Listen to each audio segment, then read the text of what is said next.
بسم اللہ الرحمن الرحیم اعوذ باللہ من الشیطان اللعین الرجیم بسم اللہ الرحمن الرحیم وبہ نستعین وہو خیر ناصر ومعین الحمد للہ رب العالمین وصلی اللہ علی محمد وآلہ الطیبین الطاہرین المعصومین۔ ہماری گفتگو کتاب المقاصد کے دوسرے حصے کتاب البیع کے مباحث میں جاری ہے، اور آج کے درس کا عنوان ایجاب اور قبول کے درمیان ترتیب کی بحث کا تسلسل اور اس کا اگلا حصہ ہے کہ ہم اس مسئلے کو بیان کر رہے تھے کہ ایجاب و قبول کے درمیان ترتیب ضروری ہے یا نہیں ہے، اور اس سلسلے میں ہماری گفتگو اشتریتوں کے لفظ پر پہنچی تھی کہ الفاظ قبول میں جو تیسرا مورد ہے کہ جہاں ہم اشتریتوں کے کلمات سے استفادہ کرتے ہیں، وہاں پر اشتریتوں کو اگر مقدم کیا جائے تو شیخ انصاری رحمۃ اللہ علیہ نے کہا کہ اس اشتریتوں کے تقدیم میں مشکل نہیں ہے، اور اشتریتوں کے اندر جو معنی اور جو اس کا مفہوم ہے وہ متابعہ اور قبول کا نہیں ہوگا بلکہ انشاء نقل کا ہوگا، کہ مشتری جو ہے وہ دروا کے انشاء نقل کرتا ہے، اور وہ بھی ہم نے کہا بالالتزام، یعنی یہ کہ وہ ملتزم ہوتا ہے چونکہ کہ وہ اپنا مال عوض قرار دے رہا ہے، تو اپنے اس التزام کے اعتبار سے وہ انشاء نقل کرتا ہے، ادھر سے بائع بھی انشاء کر رہا ہوتا ہے، اور وہ بھی ہم نے کہا کہ اسی طرح بالالتزام چونکہ ملتزم ہوتا ہے کہ وہ سمن کو اپنی مبیع کو منتقل کرے سمن کے عوض میں، اور سمن کو وہ جب اپنی طرف نقل کرنے کو انشاء کرتا ہے تو اسی طرح وہ بھی بالالتزام انتقال سمن کا انشاء کر رہا ہوتا ہے اپنی طرف ہی۔ ہم نے آخر میں یہ بات وہاں پر ملاحظہ کی پڑھی۔ اب آگے فرماتے ہیں کہ اگلے اس درس کے اندر کے مزید جو ہمارے پاس شواہد ہیں اور دیگر جو مطالب ہیں اس سلسلے میں وہ آج کے درس میں ہم بیان کرنے جا رہے ہیں، تو اس اعتبار سے آج کے ہمارے اس درس کے اہم مطالب اور جو اہم عناوین ہیں ان میں سے ایک عنوان اشتراء میں قبول کے معنی کے نہ ہونے پر شاہد کا بیان ہے، کہ اشتراء اور اشتریتوں کے لفظ میں قبول کا جو ہم نے کہا کہ معنی نہیں ہے، اگر یہ مقدم ہو جائے ایجاب پر تو اس پر ہمارے پاس کیا شاہد ہے دیگر۔ اشتریتوں کے قبول کے معنی نہ رکھنے پر اشکال، کہ ہم نے جو کہا کہ اشتریتوں کے اندر قبول کا معنی نہیں ہے تو اس پر کون سا اشکال مترتب ہوتا ہے، اور شیخ انصاری مذکورہ اشکال کے متعلق کیا جواب فرماتے ہیں، اور اس طرح پھر اس پوری سابقہ بحث کا خلاصہ بیان کرتے ہیں۔ تو چلتے ہیں اپنے پہلے عنوان کی طرف کہ اشتراء میں قبول کے معنی کے نہ ہونے پر جو شاہد ہے اس کی طرف اشارہ کرتے ہیں شیخ، اور فرماتے ہیں کہ وقت صرح فی النہایہ والمسالک علی ما حکی، نہایہ کے اندر جو علامہ کی کتاب ہے اور اس طرح شہید کی کتاب شہید ثانی کی کتاب مسالک، اس کے اندر ان بزرگان نے تصریح کی ہے علامہ حکی، اس بات کی بنیاد پر کہ جو حکایت کی گئی ہے بے ان اشتریت لیس قبولا حقیقت، یہ فرماتے ہیں کہ اشتریت حقیقتاً قبول نہیں ہے، وانما ہوا بدل، فرماتے ہیں کہ اشتریت یعنی یہ حقیقتاً قبول کا معنی اس کے اندر نہیں ہے، یہ بزرگان فرماتے ہیں کہ وانما ہوا بدل، یہ اس قبول کا بدل ہے، اس کی جگہ پہ استعمال ہو رہا ہے۔ وان الاصل فی القبول قبلت، جبکہ اصل جو قبول کے اندر ہے وہ قبلت کا صیغہ ہے کہ جس کے اندر واقعاً وہ متابعہ اور وہ قبول کا معنی موجود ہے، کہ جہاں ایک فعل پہلے سے تحقق پائے اور اس کی نسبت قبول اجرا ہو متابعہ کی بنیاد پر، یہ قبلت کے اندر معنی موجود ہے، اور اصل قبول کے اندر یہی صیغہ ہے، جبکہ اشتریت اصل قبول میں نہیں ہے، بدل ہے۔ لأن القبول فی الحقیقت ما لا يمکن الابتداء به، اس لیے کہ فرماتے ہیں قبول حقیقت میں وہ کلمات میں سے ہیں، وہ کلمہ ہے کہ جس سے ابتدا ممکن نہیں ہے، یعنی اگر آپ دکان پہ چلے جائیں اور آپ وہاں پر جا کر کہیں کہ قبل تو یہاں پر وہ جو دکان کا مالک ہے اس نے ابھی تک کوئی چیز نہیں کہی اور آپ کہیں قبل تو اس طرح آپ قبل تو نہیں کہہ سکتے، اس سے آپ کسی چیز کی نسبت قبول جاری نہیں کر سکتے کہ جو ابھی خارج میں واقع ہی نہیں ہوئی، تو یوں ابتدا جو ہے وہ اس قبول سے حقیقت میں امکان نہیں رکھتی، چونکہ قبل تو در واقع اثر پذیری ہے، قبل تو یعنی در واقع متابعہ ہے، اس کے اندر وہ اثر وہ فعل جو واقع ہوا ہے اس کی نسبت جو ہے ایک انفعال ہے، اثر پذیری ہے، تو یہ کیسے انفعال اور اثر پذیری ممکن ہے جب کوئی اثر واقع نہ ہوا ہو، تو ابتدا اس قبول سے ممکن نہیں ہے۔ بلفظ اشتریت یجوز الابتداء، اور لفظ اشتریت جو ہے اس سے ابتدا ممکن ہے، جائز ہے کہ آپ کہیں اشتریت، یعنی چونکہ اس کے ذریعے آپ انشاء نقل کر رہے ہیں، کہ آپ کہیں کہ میں اس لفظ اشتریت کہہ کر آپ کہیں کہ میں فلاں چیز جو ہے فلاں مبلغ کے عوض خریدی. تو یوں آقا فرماتے ہیں کہ یہ جو بزرگان فرماتے ہیں کہ اشتریتو کے اندر قبول کا معنی حقیقتاً نہیں ہے، یہ ہمارے اس بات کی طرف تائید ہے جو ہم نے کہی تھی کہ اگر اشتریتو مقدم ہو جائے تو اس کے اندر قبول کا معنی نہیں ہے. وہ مرادہما، آقا فرماتے ہیں کہ ان دو بزرگوار کا مراد کیا ہے اس سے یہ جو کہتے ہیں کہ اشتریتو حقیقتاً قبول نہیں ہے، فرماتے ہیں کہ ان کا مقصود یہ ہے کہ انہو بنفسہ ہی لا یکون قبول، کہ یہ فی نفس ہی جو ہے خود یہ اشتریتو اپنی ذات میں قبول نہیں ہے، یہ مراد، یعنی اس کی حقیقت جو ہے وہ قبول کے اندر نہیں ہے. بس فلا ینافی ما ذکرنا من تحقق مفہوم القبول فی اذا وقع عقیب تملیک البائع. آپ فرماتے ہیں کہ یہ جو انہوں نے کہا کہ فی نفس ہی مثلا قبول اس کے اندر نہیں ہے، تو یہ بات منافی نہیں ہے ہماری اس بات سے جو ہم نے بیان بھی کی تھی. وہ کیا تھی کہ مفہوم قبول اس اشتریتو کے اندر متحقق ہے جب یہ بائع کی تملیک کے بعد واقع ہو. یعنی ہم نے کہا تھا اگر اشتریتو مؤخر ہو جائے ایجاب سے تو وہاں پر اس کے اندر قبول کا معنی موجود ہے، مطابقہ کا معنی موجود ہے. لیکن یہ جو ہم ابھی کہہ رہے ہیں کہ یہ بے نفس ہی قبول نہیں ہے اس کے اندر اور اشتریتو قبول کا معنی نہیں رکھتا، تو یہ ہماری اس بات سے منافات نہیں رکھتی، کیونکہ وہاں پر چونکہ ایجاب کے بعد اشتریتو واقع ہو رہا ہے تو یہ ایجاب کے بعد اور بائع کی تملیک کے بعد اس کا واقع ہونا اس کے اندر مفہوم قبول کو روشن کر رہا ہے. وَإِلَّا فی نفس ہی درست ہے کہ اشتریتو کے اندر جو ہے وہ قبول کا معنی نہیں پایا جاتا. پھر فرماتے ہیں کہ معنی رضیت بالبیع، جیسا کہ رضیت بالبیع کہنا لیس فی انشاء لنقل مالہ الی البائع، فرماتے ہیں کہ رضیت بالبیع اس کے اندر انشاء نہیں ہے کہ وہ اپنے مال کو نقل کر رہا ہو بائع کی طرف اور اس نقل مال کی انشاء کر رہا ہو، الا اذا وقع متاخر، مگر یہ کہ وہ متاخر واقع ہو، یعنی ایجاب کے بعد اگر رضیت بالبیع کہتا ہے تو اس صورت میں وہ اپنے ثمن کو در واقع نقل کر رہا ہوتا ہے بائع کی طرف. تو اس طرح آپ فرماتے ہیں کہ اشتریتو اگر بعد میں واقع ہوتا ہے ایجاب کے تو اس صورت میں اس کے اندر قبول کا معنی ہے، لیکن اگر وہ پہلے واقع ہوتا ہے تو پھر اس کے اندر قبول کا معنی نہیں ہے، یعنی فی نفس ہی اشتریتو قبول کا معنی نہیں رکھتا اپنے اندر. اور فرماتے ہیں کہ یہ رضیت بالبیع جو کہ ایجاب کے بعد واقع ہو تو اس کے اندر انشاء ہے، لہذا فرماتے ہیں کہ وَلِذَا مَنَعْنَا عَن تَقْدِيمِهِ، ہم نے رضیت بالبیع کی تقدیم سے انکار کیا. ہم نے کہا کہ یہ رضیت بالبیع یہ مقدم نہیں ہو سکتا چونکہ اس کے اندر انشاء نقل تب ممکن ہے جب یہ متاخر ہو، جبکہ اشتریتو میں ایسے نہیں تھا. اشتریتو میں اگر وہ متاخر نہیں ہوتا اور مقدم ہوتا ہے تب بھی اس کے اندر انشاء نقل ہے، گرچہ مطابقہ یعنی اس قبول کا معنی اس کے اندر نہیں ہے اس صورت میں. فَكُلٌّ مِّن رَضِيتُ وَاشْتَرَيْتُ بِالنِّسْبَةِ إِلَىٰ إِفَادَةِ نَقْلِ الْمَالِ وَمُطَاوَعَةِ الْبَيْعِ عِنْدَ التَّقَدُّمِ وَالتَّأَخُّرِ مُتَعَاکسان. آپ فرماتے ہیں کہ ان میں سے ہر ایک رضیت اور اشتریتو میں سے ہر ایک کس کی نسبت؟ نقل مال کے افادے کی نسبت، اور دوسرا مطلب بیع کے مطاوعہ کی نسبت، کہ بیع کے ایک جو ایجاب واقع ہو چکا ہو اس کی نسبت جو ہے اثر پذیری اور اس کی طرح نسبت انفعال اور اس کو قبول کرنا. کس صورت میں؟ جب یہ مقدم ہو اور مؤخر ہو. تو مقدم اور مؤخر ہونے کے وقت رضیت اور اشتریتو کی نسبت ان دو مطلب کی طرف کے نقل مال کا افادہ کریں یہ کلمات، اور مطاوعہ اس سے استفادہ ہو متعاکسان. فرماتے ہیں کہ یہ ایک دوسرے کے برعکس ہیں اس سلسلے میں، یعنی رضیتو چاہے مقدم ہو چاہے مؤخر ہو یہ دلالت کس پہ کرتا ہے؟ مطاوعہ پہ کرتا ہے. لذا اگر رضیتو دلالت کرنا چاہے انشاء نقل ثمن پر بائع کی طرف تو اس کو حتماً مؤخر ہونا چاہیے یہ. لیکن اس کے مقابلے میں اشتریتو بالکل اس کے برعکس ہے. اشتریتو چاہے مقدم ہو چاہے مؤخر ہو اس کی دلالت مطاوعہ پر نہیں ہے، اس کی دلالت نقل ثمن پر ہے بائع کی طرف. ہاں اگر اشتریتو مطاوعہ پر دلالت کرنا چاہے تو پھر اس کو ایجاب سے مؤخر ہونا پڑے گا. دیکھیں بالکل ایک دوسرے کے برعکس ہے، یعنی رضیتو اگر جو ہے وہ انشاء نقل پر دلالت کرنا چاہے تو اسے مؤخر ہونا پڑے گا، جبکہ اشتریتو جو ہے وہ چاہے مؤخر ہو چاہے مقدم ہو وہ دلالت ہی انشاء نقل پہ کرتا ہے. لیکن جس طرح رضیتو کی دلالت جو ہے وہ مطاوعہ پر تھی چاہے مقدم ہو چاہے مؤخر ہو، اشتریتو میں مطاوعہ کب ہے؟ کہ جب یہ ایجاب سے مؤخر. تو بس دونوں باتوں میں آپ فرماتے ہیں کہ ایک دوسرے کے برعکس ہیں، اور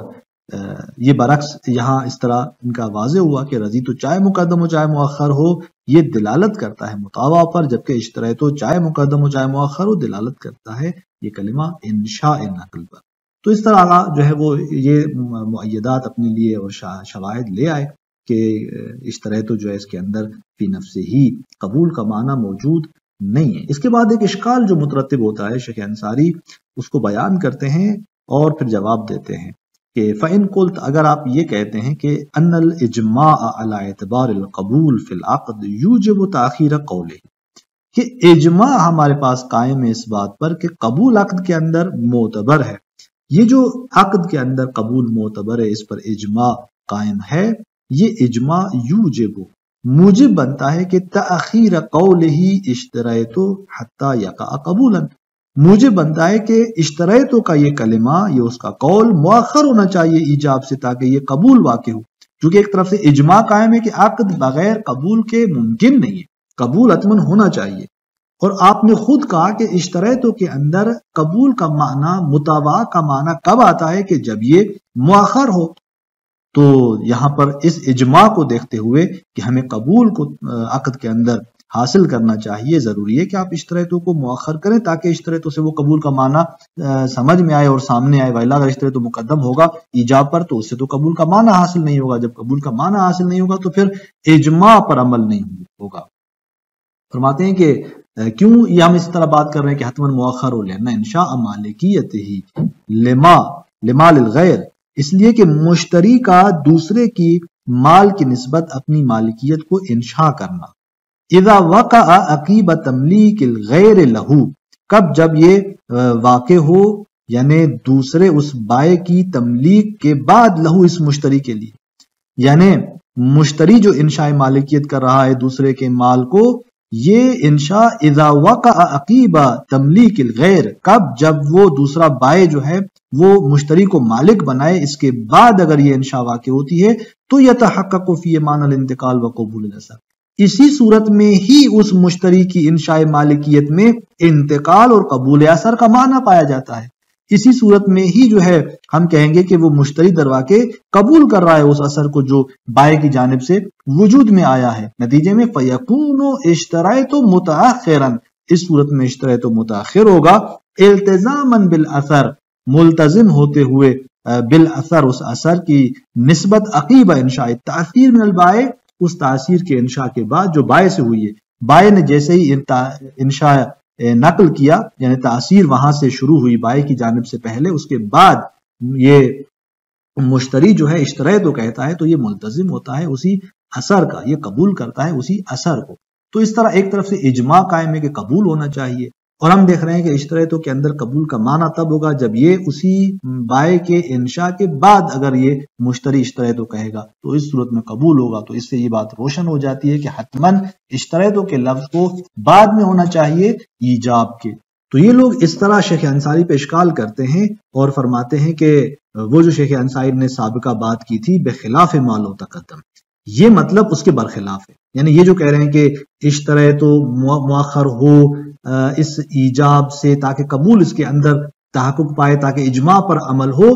یہ بخلاف ما لو تقدم، یہ اس مورد کے برخلاف ہے جو پیچھے گزر گیا کہ جہاں پر ہم نے کہا کہ اشتریتو ایجاب پر مقدم ہو سکتا ہے، کیونکہ فإن مجرد انشاء المالکیت لمال، کیونکہ فقط مالکیت کی انشاء کسی مال کی نسبت لا یوجب تحقق مفہوم القبول، یہ مفہوم قبول کو اس کے اندر وجود نہیں دیتا۔ مشتری اگر مالکیت جو ہے وہ اپنی انشاء کرتا ہے مبیع کی نسبت، تو یہاں آقا فرماتے ہیں کہ اس کے اندر مفہوم قبول جو ہے وہ تحقق نہیں پاتا، اور یہاں پر اشتریتو جو پہلے ایجاب سے پہلے جاری کرتا ہے تو اس صورت میں در واقع دو انشاء ہیں جو سامنے آ رہی ہیں، ایک یہ جو مشتری اشتریتو پہلے کہہ کر انشاء کر رہا ہے اور اپنے لیے مالکیت کا، اور دوسرا پھر بائع جب وہ ایجاب جاری کرے گا اس کے بعد میں تو وہ بھی انشاء ہے۔ اس صورت میں یعنی اشتریتو اور بیعتو کی صورت میں تو اصلاً وہ قبول کا معنی ہی سامنے نہیں آتا۔ پھر یہاں پر ایک تشبیہ دیتے ہیں کہ کما لو النوا تملک المباحات اب اللقطہ، اگر وہ شخص نیت کرتا ہے مباحات کے تملک کی، مثلا وہ تمام زمینیں جو غیر آباد ہیں، انسان جب حیازت کرتا ہے انہیں آباد کرتا ہے، حیازت کی نیت سے انہیں اپنے لیے جو ملکیت میں لاتا ہے، تو وہاں پر بھی وہ انشاء ملکیت کر رہا ہوتا ہے اپنے لیے ان تمام مباحات کی جو ارض اموات وغیرہ ہے۔ یا لقطہ ہے مثلا گمشدہ چیز کو اس کے شرائط کے مطابق اگر انسان اس کو اپنے لیے انشاء ملکیت کرتا ہے تو فإنہ لا قبول فی رأسا، اس کے اندر تو آغاز سے ہی قبول ہی نہیں ہے، مطاوعات اس کے اندر ہے نہیں، انفعال تو اس کے اندر نہیں ہے، کیونکہ مد مقابل کوئی فعل اور تاثیر نہیں ہے کہ اس کی نسبت جو ایک تاثر اور ایک انفعال وجود پائے، قبول کا معنی سامنے آئے۔ تو اسی طرح یہ لوگ کہتے ہیں کہ اگر اشترا تو پہلے آ جاتا ہے تو قبول کا معنی اس کے اندر وجود نہیں پاتا، وہاں پر انشاء مالکیت ہوتی ہے، جو مشتری انشاء مالکیت اپنے لیے کر رہا ہوتا ہے مبیع کی نسبت۔ تو لہٰذا یہ اشکال شیخ انصاری بیان کرتے ہیں، اس کے بعد فرماتے ہیں کہ مذکورہ اشکال کا جواب قل، تو ہم یہ کہیں گے کہ المسلم من الاجماع ہوا اعتبار القبول من المشتری بالمعنی الشامل للرضا بالایجاب۔ وہ جو چیز مسلم ہے اجماع سے وہ کیا ہے؟ وہ یہ کہ مشتری کی جانب سے قبول معتبر ہے بالمعنی الشامل للرضا بالایجاب، اس معنی میں کہ یہ شامل ہے رضا بالایجاب کو، یعنی قبول درست اجماع قائم ہے کہ قبول ہو مشتری کی جانب سے عقد کے اندر، لیکن قبول سے مراد کیا ہے؟ قبول سے مراد وہ معنی ہے کہ جو شامل ہے اس مطلب کو کہ یعنی اس کی جانب سے ایجاب کی نسبت رضایت ہے، اور یہی معنی جو ہے وہ اشتریتوں کے اندر موجود ہے کہ مشتری وہاں پر انشاء تملک کرتا ہے اشتریتوں کے ذریعے، تو یہی جو ایجاب کی نسبت رضایت کا جو معنی ہے وہ وہاں پر حاصل ہو جاتا ہے۔ وَأَمَّا وُجُوبُ تَحَقُّقِ مَفْهُومِ الْقَبُولِ الْمُتَضَمِّنِ لِلْمُطَاوَعَةِ وَقُبُولِ الْأَثَرِ، البتہ یہ کہ مثلا مفہوم قبول کا تحقق ضروری ہے، وہ بھی اس طرح سے کہ وہ متضمن ہو مطاوعہ کو اور اثر کے قبول کو، یعنی یہاں ہم کہیں کہ اجماع سے مراد جو قبول معتبر جانا گیا ہے یہ وہ قبول ہے کہ جس کے اندر مطاوعہ اور اثر کے قبول کرنے کا معنی پایا جاتا ہو، تو فلا نہیں، یہ واجب نہیں ہے۔ تو اس طرح شیخ انصاری اس کو رد کرتے ہیں، اس اشکال کو اس طریقے سے۔ پھر شیخ انصاری رحمۃ اللہ علیہ